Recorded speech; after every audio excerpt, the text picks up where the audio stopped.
There's a plea from Symbiote Investments Limited this evening for the government to reconsider their decision to revoke the company's telecommunications licenses.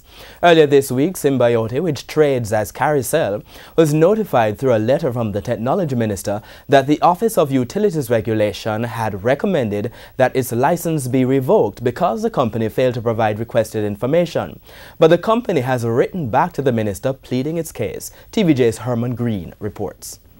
In the letter dated April 11, 2018 from Symbiote Limited, which trades as Carousel, to Technology Minister Dr. Andrew Wheatley, the company outlined two main reasons supporting its request for a reconsideration to the decision to revoke its license. Firstly, the company argued that it had responded to the Office of Utilities Regulation, OUR, when it recommended its license be revoked before the stipulated date of December 1, 2017. Symbiote presented a letter dated November 22, 2017 to support this. It's therefore questioning whether Dr. Wheatley's failure to acknowledge the letter is an oversight. It is also questioning why the company was not offered an opportunity to appeal the decision. Symbiote notes that Section 60 of the Telecommunications Act gives it the right to apply for reconsideration of the decision.